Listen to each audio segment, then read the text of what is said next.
Welcome to the Recruitment Leadership Podcast, hosted by Alison Humphreys. The Recruitment Leadership Podcast is here to help those in the recruitment industry gain awareness and understanding on the hot topics faced by those in the business of hiring people. In each episode, Alison Humphreys is joined by a fellow expert to offer professional knowledge, insight and advice on the biggest subjects affecting recruitment businesses.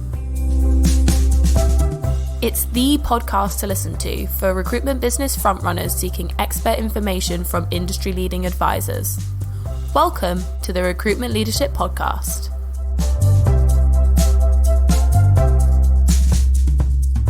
Hello and welcome to the Recruitment Leadership Podcast. Thanks very much again for joining us. In this series, we are focusing on tools and techniques that are very relevant to the owners and directors of recruitment businesses in this new market. And as this podcast is broadcast, many of the people in our community are returning to work, some of them physically for the first time in a long time. We're returning to a very different environment. Even if you're back in your office, it's maybe an environment in which remote working will be a reality for us and for our client community for a considerable time. We're also in an environment where many, if not most, of the community are experiencing a scarcity of jobs that they may not have experienced before. So a completely different balance between candidates and clients and what's driving the market. So for lots of recruiters, they are seeking powerful ways to establish conversations with new and existing clients about how they can address their needs in a timely way right now. So our topic today is psychometric assessment. Now, for many, again, if not most of the audience, their experience of psychometric testing probably boils down to taking personality-based assessments. And let's be honest, in many cases, they're used at the last stage of a recruitment process simply to confirm your own opinions. And if they don't, very often those psychometric reports are just put away in a drawer. And there's actually so much more to this field that many of our listeners won't be aware of. So stick with us. I think you'll be impressed by some of the very interesting success stories that you'll hear. And later on, there is a special offer for our audience. So I'm delighted to be joined today by two representatives from Sigma Polaris, which is a pretty new offering on the psychometric horizon. And first of all, Nemo who is the founder and architect of Sigma Polaris. Welcome, Nemo. Thank you very much for having me, Alison. It's a pleasure. So, quick intro. Nemo has a world-class, impressive academic career. So, apart from his first degree in maths, his master's in logic, and his doctorate in higher-order probability theory, I think I've got that right, Nemo has also had a successful career in business. I think you've worked with probably one of the best-known Danish brands, Lego, haven't you, Nemo? I have indeed, yes. So it's an interesting time. But really unusually, you have been a professional flautist for the Danish Royal Court. Just tell us how that came about. I always knew I was probably going to study mathematics because I found it fascinating and I loved the problems. But I also thought after I finished my A-levels that I wanted a little bit of a break before going into the academic world. So as any good mathematicians, I decided to join the army. Uh-huh. And in the army, I then realized something which was in the Danish sort of landscape, it's really, really cold. So, so after about 4 months, I applied for the flautist unit and got in so that I didn't have to stand outside in the cold all the time. All right. So a very pragmatic choice, but you must have been a pretty damn good flautist to have been asked to play at the Royal Court. Well, I did my best, that's for sure. Okay. All right. Really interesting. Thank you. So we're also joined today by Alex Chikhan. Alex is the operations director of Sigma Polaris. Welcome, Alex. And your career, you also had a bit of a military background, but just walk us very quickly through how you came to be doing the job you're doing now, if you would. Hi, thank you very much for having me, and thanks for the warm welcome. My background was in the Air Force, where I became a fuel subject matter expert, and one of my highlights was managing a budget up to $1 billion. I left the Air Force with an MBA from Cranfield, and that really helped pave the path for me into enterprise and entrepreneurship. I founded a telecom startup, then joined a different telecom startup, and it was with that organisation where I actually left and went into the financial services sector, which helped pave the way for me to become a business growth coach for my own company, which led me to work with Sigma Polaris. Okay, cool. And so during both of your careers, you will have had some first-hand experience of psychometric testing. And we're going to talk later on about what it does well and what it can't do, or how, perhaps more accurately, how sometimes the power of psychometrics is abused. For the benefit of our listeners, I'm going to ask Nemo to just explain, what do we mean at its broadest by the term psychometric testing? What is it? What does it do? Nemo. So psychometric testing has actually been around for a very long time, since the 1880s. And it's meant quite a few things since then and still do. One of them, as you brought up earlier, is the personality assessments, like extrovert or introvert. Then we also have aptitude tests, which would be like your cognitive abilities, for instance, on occasion measured through IQ measures. But we also, then on top of that, which is a lot more relevant in the current day and age, we see assessments into skills and knowledge, which would be how much do you know, which are considered also psychometric assessments. So all of these things fall inside of the field of psychometrics. I presume that's quite different from what is normally thought in amongst your listeners. No, Alison? Yeah, I think you're right, Nemo, in that in many cases, particularly for internal recruitment into recruitment businesses, people are just using personality tests. And that part of that is because it's been tricky to work out what the essential knowledge and skills are for a recruitment career. But obviously, also our recruitment audience is interested in this from a point of view of their clients who are in all sorts of sectors. Now, you said something interesting just then, Nemo, which was that in the present time, there's a lot more emphasis on skills and knowledge testing. Is that a recent thing, or is that a more because of COVID crisis, or is that a more general trend? So both. We've definitely been seeing, like with access to data, also like online large depository of data, that say coders, the ability to assess coders based on coding standards by having them do various online assessments have proven immensely powerful in selecting the best ones. So that would be completely inside of the skills sphere. And we've also seen it inside of the knowledge sphere in various cases, where this type of assessment is often just considered aptitude assessments, even though they're skills assessments, and they are exploding. But we're also seeing a bit of decline might be a little far yet, but at least a slowing down of the entire wave of the personality assessments, like, say, the brick-style personality assessment.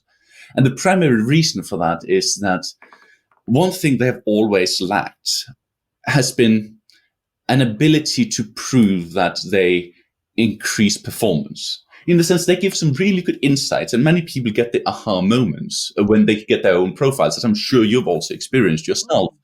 But two things that have been a little unfortunate, you might say, for the movement is one of them, if you take the assessment and I get multiple times, your answers, your profile is likely to change. And the other one is that it's been shown that people of a personality type are more likely to apply for certain roles, but it's been unable to show on any relevant scale that they actually do better. And despite the movement being so large, the lack of this evidence sort of on a larger scale is making it slow down a bit. Right. Okay. That is really interesting. Now, a lot of our listeners will also be thinking, possibly from their own experience, that psychometrics is, the icing on the cake. It's a nice to have rather than a need to have, and very often comes right at the very end of a selection process, where, as I mentioned earlier, it's just used to confirm bias or it gets ignored. But actually, the right test used appropriately can make a real difference. I mean, Alex, you've said to me before that it can actually save lives. Can you just give us some specific examples of that? Yes, of course. With the Air Force, they had started using aptitude tests in 1947, whereas in 1946, the Air Force had actually suffered 20 fatal accidents caused within the flying accidents world. So in 1947, aptitude tests were specifically designed and introduced to reduce the amount of aircraft accidents and improve flight safety. And the resulting factor was enormous. There were 3 fatal accidents in 1947 following the aptitude tests, which is a huge difference. So clearly there's a large decrease in the loss of life, but the effectiveness of those tests also had significant operational and financial benefits as well. So what had the Air Force been using prior to that? Prior to using this type of psychometric test and the aptitude test, the Air Force were just interviewing in a very traditional manner, which showed no special regard to the abilities of individual candidates to perform a specific task, i.e. flying. So the aptitude tests were designed and introduced specifically to hone in on that one skill set, and it has had absolutely brilliant results for the Air Force. Okay. All right. Thank you. So just to bring that into parallel for those recruiters who place candidates in business. Now, getting the right test may not save a life, although it might actually for some of our clients. But, recruitment's a fairly big risk for a lot of employers. It's costly. The damage that can be done by some poor recruitment or bad fit is significant and lasting.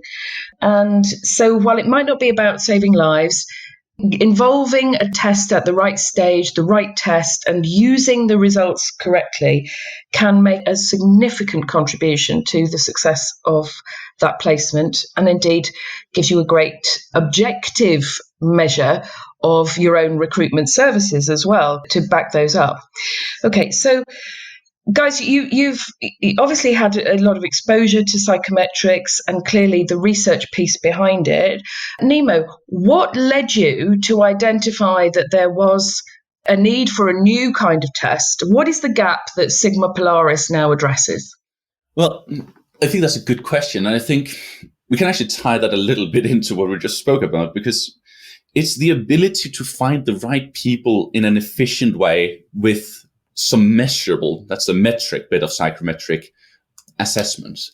And I was just surprised about how many things were down to recruiters. The burden on them to they themselves figuring out how skilled a verbal reasoner or arithmetic reasoner the person they were interviewing was, or their work preferences, that they had to figure all of these things out without rigorous assessment things in place.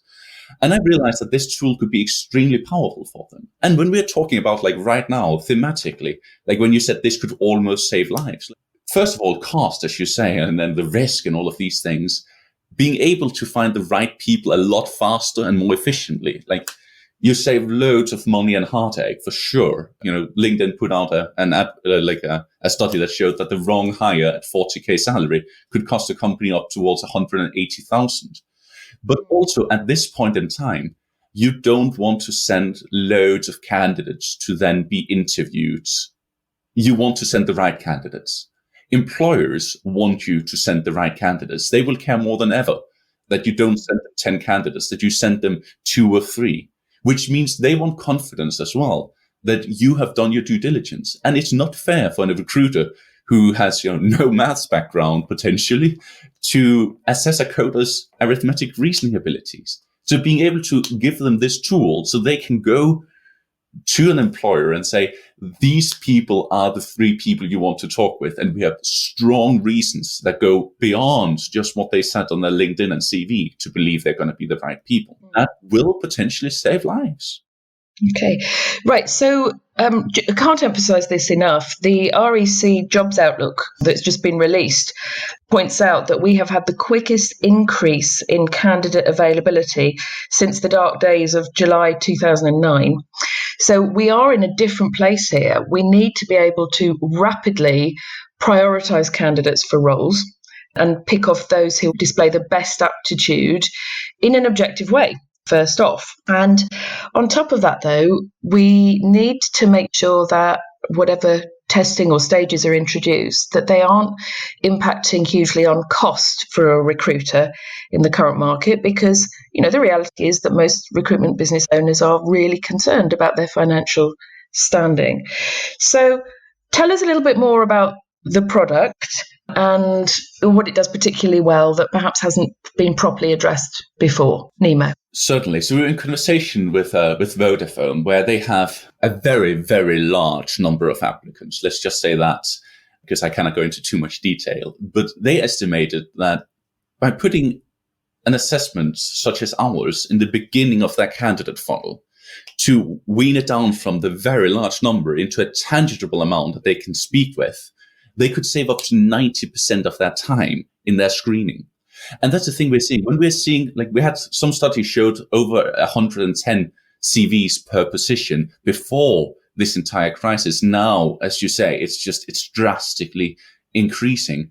And in that situation, you having a tool to find the most suitable people, but also when you find them, have an objective piece of document you can then take forward to a prospective employer saying, not only did I find this person, this is also a reason why they are so awesome, will just be almost necessary.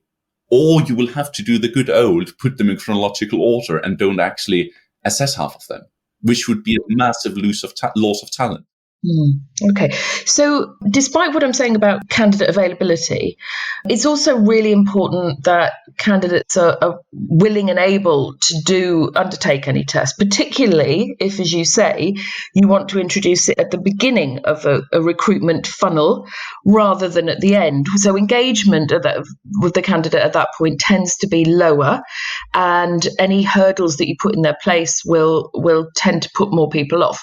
Do you have any data on Sigma Polaris and levels of user acceptability, uptake, if you like?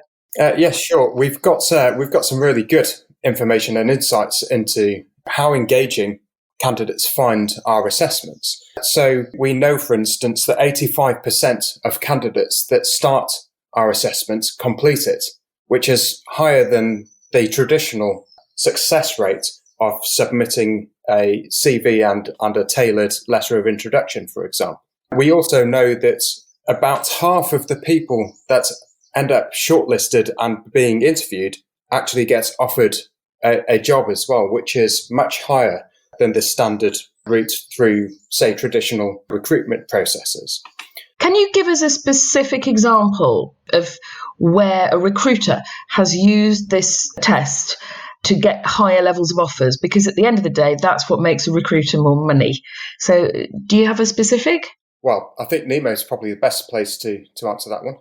Yes, I worked with Knology, who is a daughter company of Obus Talent Solution, who I'm sure most of your listeners will be familiar with, an international recruitment firm. And they pitched us as part of their value proposition, unique value proposition to Deutsche Bank, in saying they would use us to find diverse candidates, put an objective assessment in place that couldn't either take direct discrimination, either conscious or unconscious bias, but also unable to look at indirect cultural discrimination, which would be via, say, which universities they went to, similar, that they would go in and say, who are the best people? And those are the people we will speak with. And we had a soft testimony come out about that Deutsche Bank said they would have been unable to find as qualified and diverse people if it hadn't been for the pre-screening methods used. Okay. And in that particular example, what kind of numbers were going in the top of the funnel and what was coming out at the end? So in that case, they had a couple of thousand applicants. I think it was for 12 positions. It might have been 16 positions. It's a little while ago. More recently, we had a company in Cardiff called Omnidynamics who had 1,000 applicants when they stopped their adverts just north of that. And they had 4 positions specifically they were filling out. And after shortlisting, they came down to 12 candidates. They identified your various skills and trades. And after speaking with these 12 candidates, they actually determined that all of them were qualified for an offer. So they didn't even care if the first people accepted, which 3 of the first 4 did. They had them lined up. They were completely comfortable. They had found their people, which they said they'd never tried before. Right. Now, just because, if I can just narrow in on, you use the term shortlisting, and most of our listeners will have a very clear idea about what shortlisting is, and that's quite a long way down the funnel. But what you're describing here is using Sigma Polaris to shortlist candidates at the very first or second stage of the recruitment process. So we're at the stage where this company, Omnidynamics, had 1,000 candidates. They asked them all to undertake the Sigma Polaris test, or what? Yeah, exactly. And basically, they will get ranked in order of suitability immediately after taking the assessment. So you can have up to 100,000 people for every one job, and you will get them ranked in order of how good they are. And then you only need to talk to, depending on how many positions you have, the top 20, top 30, top 1,000. Okay, so in that case, then they would have literally just started at the top of the results list and gone down, spoken to those candidates then to establish their availability and whether their salary expectations were in line with the job, but literally not needing to go down that list very far. Have I understood that? No, that's completely correct. Right. Now, one of the things that I know our listeners will be interested in is ease of use. We've touched on, I want to discuss more deeply now, the abuse, if you will, of psychometric tests. So the issue where a test is not specifically designed for a particular job type, but it's the one that that particular user is familiar with. Or perhaps they even have a commercial deal, so they don't consider, is this test really relevant? And I've personally had a lot of experience of this at executive level recruitment, where at the last stages, an employer says, well, we better just make sure there's nothing worryingly psychopathic in this person's makeup. And they get them to complete some self-reported personality style test. Now, I know that despite what test publishers keep trying to reassure me, I know hundreds of people in the recruitment environment who will swear that they have personally been able to game personality tests because they kind of knew what the questions were looking to establish, to measure, and B, what the stereotypical personality type was that the end employer was looking for. So for example, a lot of people in the recruitment agency business would look for someone who's very high drive, goal orientated person with, perhaps lower levels of compliance and steadiness, but the ability to speed up and reprioritize very, very quickly, just to pick some examples. Now, what is it about Sigma Polaris that helps rule that kind of bias out? And why would it be more appropriate to use at the beginning of a process than other tests? Yeah, so I think there was basically 3 questions in there. Yes. I'll just summarize them. It was, how is it abused? Can it be gamed? And what is the advantage, in a sense? Well done, good. I can tell you're the logician. And I think I will start with the second one, because I love McKinsey came out with a report about their assessment, where they said, first of all, there is things in place to make it difficult to game. But they said, if you buy the books on how to do their assessment and you spend 100 hours and you're clever, you can beat their assessment. But if you do that, they want to give you a shot. Yeah, I like that a lot. Like, in the sense that we've made it very difficult to game ours. And also, we don't look at, say, a true, like, is this a goal-driven person? We look at, say, is this a person that have a preference towards work on ideation or implementation task, where there's no right answer? And then We put them in contexts and ask which of these two scenarios would you prefer. We then put them in multiple different such contexts and from that derive it. And you yourself said it. And I remember when you said that you found it quite interesting how you could see some of the things looked at multiple different variables, but you couldn't always figure out which. And, that's sort of the thing, right? So that's sort of like both the gameability of it. You can like game arithmetic reasoning by doing a lot of maths. But if you do that, let's consider you if you do it well enough. And the other two are sort of why you would want to. Now, in using, like, why to use this and where it should be used? Like, everyone wants to be able to use a quantitative, accurate assessment in the beginning of the process. But many times that's really expensive. Partly if they're qualitative, like if they require human input. And because ours is data-driven and it's designed to be in the beginning, you can do this of everyone. Like literally, you can do it of 90,000 people without an issue. And it's going to be, roughly the same costs. Where most assessments are used very late in the assessment funnel, as you said, and they're used to confirm the bias. But that also means that a lot of employers are going to lose a lot of faith in them. If you put them in the beginning, you save time, you find better people. And the reason why we're interesting in some ways is because we don't have that barrier of, charging per candidate, which means you have a strong interest in getting fewer people through. We say, get as many people through as you can, because then our software can find better people. And to our advantage, our software can train itself further to get even better than it is now. I think there was one more question, which I summarized in the beginning, but I have now forgotten, Alison. Okay. Well, it doesn't matter. We've got loads of stuff there. So what we've got here is a test that looks at preferences, behavioral preferences, as well as actual abilities. And having taken it myself, as you say, it's actually very engaging. It uses Disney characters and so forth. But the questions aren't just basic multiple choice, are they? They're assessing multiple abilities at the same time, like problem solving and ideation and but also your numerical reasoning and so forth. Yes? Yeah, that is correct. And that's one of the things that make it novel, yes. Yeah, right. Okay. And we're also getting that your costing model actually encourages people to put as many candidates as possible through at the beginning of the process. So we don't need to go into details of costing right now, but you cost per job that the assessment's used for rather than per candidate. Is that correct? That is the license structure. That is correct. Yeah. Okay, great. Right. And we've also established that we've got it's very highly user acceptable, 85% completion rates.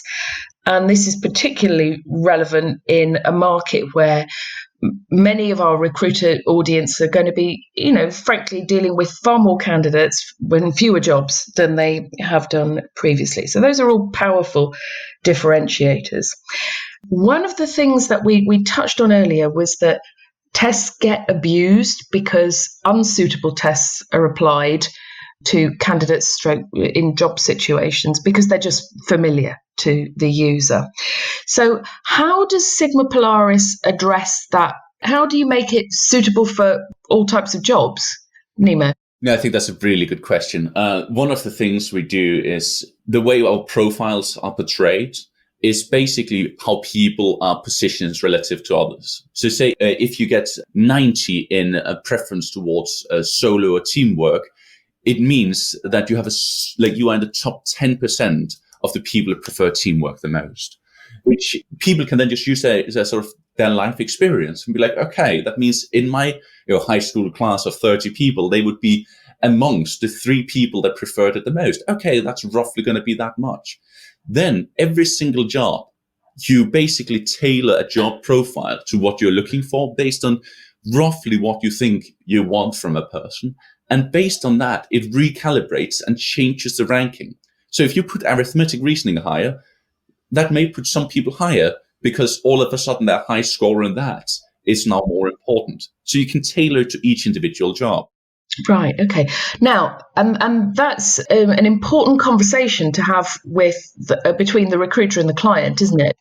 To say, well, actually, what are the most important criteria here. And for example, you may want someone who's going to be brilliant at maths in an ideal world, but if they're going to have the support of a well-run, organized finance department with, analytic accountants, perhaps that candidate doesn't need to be in the top decile for maths ability. Is that the kind of tailoring you're talking about? Exactly. You will always get a better position if you do better in a skill. Hey, ideally, you want someone that says yes to everything and just gets every question right. But you're completely right. It's the one about prioritizing it. And this also gives the client a feeling of control of the process, that they are part of determining who gets shortlisted, that it's not just random. Exactly.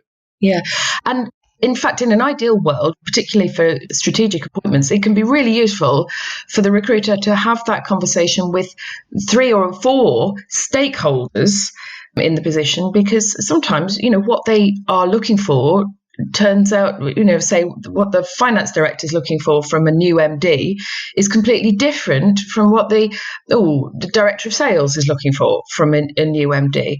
So actually having that conversation and getting all the stakeholders to agree can greatly assist your search for the right candidate and your qualification of the right candidate in any event. But if, as with Sigma Polaris, in a very simple sort of click and drag mechanism, you can tailor the psychometric as well, then the power that objective prioritization of candidates adds is immense, isn't it? And I have used the test myself, so I can absolutely confirm how easy it is to tailor and to roll out to candidates. Okay. Now, at a very practical level, our listeners, there'll be some of them thinking, okay, I want to learn more about this. This sounds like something I could take to my clients if it's low cost and it's easy to use and easy for me to understand. So, Alex, where should they look? How should they contact you to take this further? Well, people are very welcome, of course, to look us up online, sigmapolaris.com, or have a look at our LinkedIn page. Alternatively, people are more than welcome to get in direct contact with myself at alex@sigmapolaris.com. From there, really, we can start engaging as to working out exactly what their requirements are and how they should be using the tool to get the very most for their business and the very best candidates brought forward. Now, I believe you've got a time-limited offer for the Recruitment Leadership listeners. So, Alex, can you just outline what that is, please? Yeah, that's right. So we're offering a time-limited proposal for the first 150 clients to use our software via the platform for free. And the reason to do this is to help businesses really gain the maximum value they possibly can from our software at such an important time. Okay, fabulous. Right. So basically, they should get in contact with you, Alex, and quote the Recruitment Leadership Podcast. Just a housekeeping point. Nobody wants to be covering off yet more channels in their recruitment business. So is it possible to link Sigma Polaris to typical recruitment CRMs like Bullhorn and Access? Nemo? Yes, it's entirely possible. During the free trial, it would be over our platform, but following that, we have API calls available so we can link them into any of the classical or even on more, call them niche systems out there. Okay, great. Okay. And so what's in the future for the Sigma Polaris business, Nemo? Yes, it's an exciting time in the sense that obviously it's a very volatile time. And as you said, changes we haven't seen since 2008, both amazing and obviously also detrimental in certain sectors. But we're really looking forward to being able to offer our software to help with the burden of candidates and to help companies keep as much remote as is possible. And we're positioning ourselves in that regard. And also following that, been taking on a special net for strategic purposes, being you, Alison. We are extremely pleased about that, to be able to position ourselves in the most effective way to aid companies and businesses in this time. Great. Okay. So yes, full disclosure, I have accepted an invitation to become a non-exec at Sigma Polaris. And I hope to be talking to lots of people in the recruitment community about why I wanted to do that and why I think it's so relevant. So just to summarize, what we have here is a jobs-driven market where we need as much credibility as possible in prioritising candidates really quickly and objectively. We need it at a low cost. Sigma Polaris definitely fulfills that, especially if you're able to use the invitation that has just been extended. And we need something that's easy to implement, which I can absolutely confirm it is. And Alex, I'm sure, will be happy to demonstrate just how easy later on. So to Nemo and Alex, thank you very much for joining me today. I hope you'll turn this listening into action. Thank you all for listening to Recruitment Leadership Podcast. You've been listening to the Recruitment Leadership Podcast. If you enjoyed our podcast, please subscribe, review and share so that others can find the podcast too. We really appreciate your support. If you have any questions about the topics covered or wish to find out more about recruitment leadership, please email alison@recruitmentleadership.co.uk referencing the podcast. We're also on LinkedIn, where you can follow Recruitment Leadership and connect with Alison Humphreys. Thank you for listening, and we hope you join us next time for another episode of the Recruitment Leadership Podcast.